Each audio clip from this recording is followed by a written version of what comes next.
першых дзён існавання Нацыянальная служба дзяржаўнай бяспекі абараняла суверэнітэт, змагалася з разведкамі замежных дзяржаў, з мовамі і шматлікімі бандамі. З 1939 года гэты будынак у цэнтры Брэста – сведка гісторыі абласнога падраздзялення органаў дзяржбяспекі Беларусі. Мемарыяльны знак ля ўвахода з'явіўся нядаўна. Ён даніна памяці тым, хто загінуў пры выкананні службовых абавязкаў. На плітах 34 прозвішчы. 16 з іх сталі вядомымі толькі зараз, гаворыць Ігор Кес, ветэран КДБ, аўтар 2 кніг аб гісторыі абласнога ўпраўлення. Выданне унікальнае на аснове збору і даследавання архіўных дакументаў. У іх тое, аб чым раней не расказваў ніхто. У прыватнасці падзеі 21 чэрвеня 1941 года.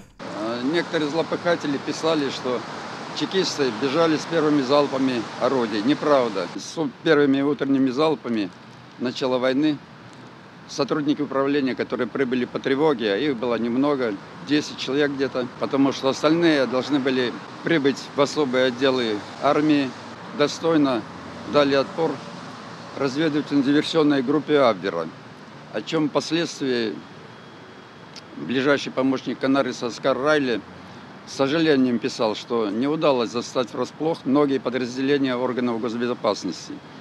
Здесь группа практически погибла. У архіўных дакументах біяграфіі і лёсы чекістаў.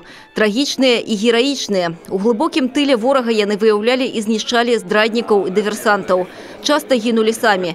Для тых, каму пашчасціла выжыць у акупацыі, вайна працягвалася і пасля 45-го. Яны змагаліся са шматлікімі бандамі. Ушанаваць іх памяць – святы абавязак нашчадкаў. Они есть на доске нашей памяти. Словно наши офицеры шагнули на улицы города Бреста, надеясь на то, что Брест примет их, что память о них будет жива в поколениях. И мы хотим, чтобы наши молодые сотрудники, наши офицеры знали об этом, а также жители города Бреста, чтобы они помнили, что никто здесь не бежал, они мужественно сражались. Память о них будет жить в веках. Тыраж кнігі абмежаваны, але яе экземпляры ёсць у абласной бібліятэцы. За 10 дзесяцігоддзяў змянілася шмат пакаленняў тых, хто прысвяціў сваё жыццё абароне дзяржаўнай бяспекі. Змяняўся свет, змяняліся і пагрозы, ад якіх прыходзілася абараняць родную дзяржаву. Не меншых і на сучасным этапе. Наиболее серьезными и актуальными становятся угрозы в информационной сфере. При этом эти угрозы исходят как от конкретных лиц, так и от организаций, преимущественно зарубежных. Они стремятся теми или иными способами оказать благоприятное для себя воздействие на белорусское государство с целью извлечения определенных экономических и политических выгод. Это касается не только Республики Беларусь. Это, можно сказать, такие преимущества и прелести глобализации. Поэтому мы здесь не одиноки в этих вызовах и угрозах.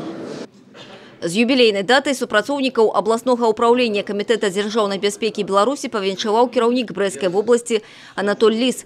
Ад імя абласнога выканкама ён уручыў ганаровыя граматы.